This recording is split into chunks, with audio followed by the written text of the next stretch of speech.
मंत्र जाप की एक ऐसी विधि कि आप एक बार मंत्र जाप करोगे तो आपकी मंत्र जाप का फल 7 करोड़ बार मंत्र जाप के बराबर होगा। एक बार मंत्र जाप 7 करोड़ बार। तो आप देखो जितनी जितनी बार आप मंत्र जाप करोगे उतने करोड़ बार मंत्र जाप का फल आपको मिलेगा। तो वो कौन सी विधि है वो आज मैं अपनी वीडियो के माध्यम से आपको बताऊंगी। जय श्री राम दोस्तों, कैसे हैं आप सब लोग। दोस्तों मैं भी ठीक हूँ। दोस्तों आज का मेरा वीडियो है कि एक बार मंत्र जाप करो और आपका एक बार का मंत्र जाप कैसे 7 करोड़ बार मंत्र जाप यानी 7 करोड़ मंत्र जाप के बराबर का आपको फल देने वाला है। दोस्तों रोज की तरह यदि आपको मेरा वीडियो पसंद आएगा तो मेरे चैनल को सब्सक्राइब करें, मेरे वीडियो को लाइक करें, कमेंट करें, शेयर भी करें, क्योंकि अच्छी जानकारी स्प्रेड होनी चाहिए। दोस्तों सनातन में मंत्र जाप एक महा उपाय है। आप इसको ऐसी ना समझें, ये बहुत बड़ा उपाय है। जीवन में मिल रहे कष्टों को कम करने के लिए आपका मंत्र जाप बहुत काम करता है। लेकिन मंत्र जाप होना चाहिए दृढ़ विश्वास। सबसे पहले प्रकार का मंत्र जाप होता है वाचिक मंत्र जाप। जितनी बार आप मंत्र जाप करते हैं आप समझ लीजिए उतने ही मंत्र जाप का आपको फल मिलना चाहिए। दूसरे प्रकार का मंत्र जाप है उपांशु मंत्र जाप, जो कि वाचिक मंत्र जाप के 10 गुना फल देता है। तीसरे प्रकार का है मानसिक मंत्र जाप। जो मानसिक मंत्र जाप होता है वो उपांशु से 100 गुना ज्यादा फल देगा। और अगला है आपका जो बहुत योगी होते हैं, सिद्ध होते हैं, वो नाभि के द्वारा मंत्र जाप करते हैं। तो जो नाभि द्वारा मंत्र जाप होता है, नाभि पर मंत्र जाप होता है, वो आपको 1000 गुना फल देता है। इस तरह से हर प्रकार के मंत्र जाप का अलग अलग तरीके का फल होता है। लेकिन दोस्तों अगर हम सोचें कि नहीं नहीं हमको सीधे नाभि वाला मंत्र जाप करना है, नहीं, प्रोसेस में आपको पहले वाचिक करना है, फिर उपांशु करना है, फिर मानसिक करना है। यानी करना है, आप करने के लायक हो जाते हो तभी जाकर के आप लास्ट में जब सिद्ध हो जाते हो, आप अच्छी आपने मंत्र जाप की, अच्छी प्रैक्टिस आपकी हो गई, मंत्र के देवता की आप पर कृपा हो गई, तभी जाकर के आप नाभि के द्वारा मंत्र जाप कर सकते हो। यानी कि मंत्र जाप नाभि पर कर सकते हो। तो दोस्तों ये तो रह गया कि मंत्र जाप के प्रकार और किस प्रकार का कितना गुना फल मिलता है। दोस्तों अब मैं आपको वो तरीका बताने वाली हूँ कि एक बार मंत्र जाप तो 7 करोड़ मंत्र जाप के बराबर। कैसे है दोस्तों? सांस के द्वारा मंत्र जाप। बहुत अच्छी तरीके से आपको समझना होगा कि कैसे। ये ऐसे होगा कि जब आप सांस लें तो आप मंत्र बोलें, फिर आप सांस छोड़ें तो आप अपना मंत्र बोलें, फिर सांस लें तो आप मंत्र बोलें और सांस छोड़ें तो मंत्र बोलें। तो दोस्तों एक बात तो आपको साफ साफ समझ लेनी चाहिए कि जब हम सांस लेते हैं तो हम सिर्फ नाक से ही सांस नहीं लेते हैं। तो बड़े छिद्र हैं नाक के, लेकिन आपके पूरे शरीर में रोम छिद्र होते हैं और हर रोम छिद्र श्वसन करते हैं। वहां से भी सांस अंदर जाती है और वहां से भी सांस बाहर जाती है।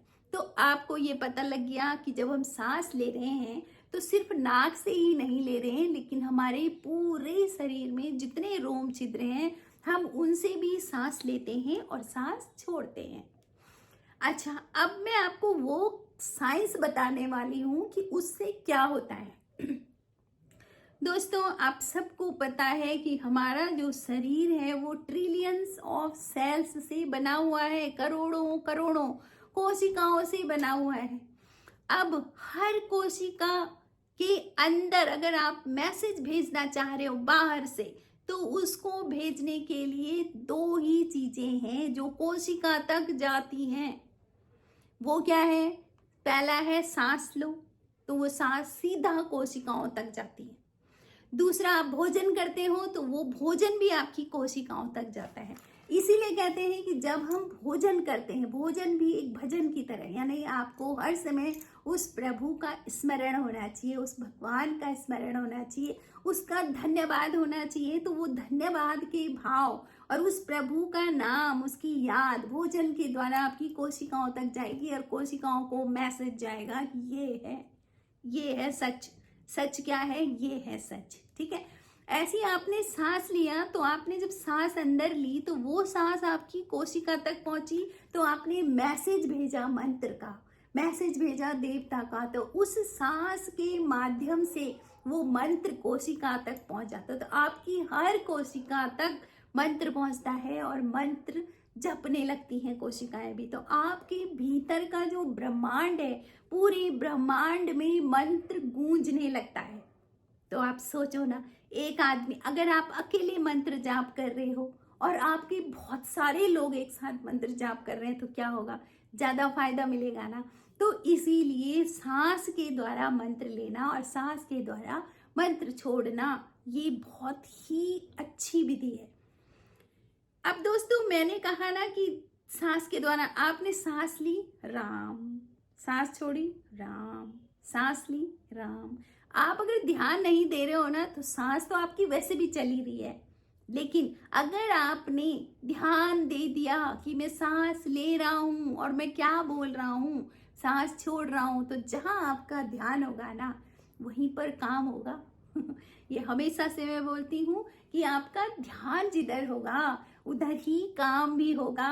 तो इसलिए अपना ध्यान अपनी सांसों पर लगाएं और अपने मंत्र पर लगाएं। दूसरी बात दोस्तों, दूसरी बात है कि हमारे शरीर में 3.5 करोड़ रोम छिद्र पाए जाते हैं। अब आपने एक बार सांस ली, 3.5 करोड़ बार सांस गई, और फिर आपने मंत्र भी बोला, फिर आपने सांस छोड़ी, 3.5 करोड़ रोम छिद्रों से भी सांस बाहर आई और मंत्र चल रहा है। तो एक बार का मंत्र जाप, आपका सांस लेना और सांस छोड़ना, ये एक बार का हो गया, और वो मंत्र जाप आपका 7 करोड़ बार बोले गए मंत्र जाप के बराबर है। तो दोस्तों, है ना बढ़िया बात कि आपने सांस ली, मंत्र बोला, सांस छोड़ी, मंत्र बोला। जैसे आप कोई मंत्र है, माना आप कोई मंत्र जपते हैं जो कि थोड़ा बड़ा है, जैसे सोहम। ठीक है, तो आपने सांस ली, सो, सांस छोड़ी, हम, सो, हम। इस तरह से आपने मंत्र को बोलना है, सांस के साथ आपका मंत्र चलना चाहिए, तो मंत्र ज्यादा पावरफुल हो जाता है। और इस तरह से पावरफुल मंत्र ही आपके सब काम पूरे करेगा। आपका जो मंत्र के जो देवता हैं, वो आपके सामने प्रकट भी हो सकते हैं, आपको सिद्धियां भी मिल सकती हैं। कैसे? जब आपका मंत्र सिद्ध, तो आपको सिद्धियां, मंत्र के देवता आपकी रखवाली करते हैं, आपके चारों तरफ है, आपको क्या चाहिए, आपको कब क्या चीजें चाहिए, वो आपके सामने ले आते हैं। तो इस तरह से आप मंत्र जाप करें। दोस्तों, मंत्र जाप ऐसी वैसी चीज नहीं समझे, वो जब आपके ऊपर आपके सत्कर्मों का कोई उजागर होगा और आपके ऊपर प्रभु की कृपा होगी, तभी जाकर के आप मंत्र जाप कर सकते हो, वरना आप एक जगह में बैठ ही नहीं सकते हो। तो दोस्तों, मंत्र जाप जरूर करें और इस तरह से सांसों के साथ मंत्र जाप करें, तो मंत्र के कई कई गुना आपको फल मिलेंगे। तो दोस्तों, आपको वीडियो कैसे लगा, आप कमेंट जरूर करें। Thank you for watching. जय श्री राम।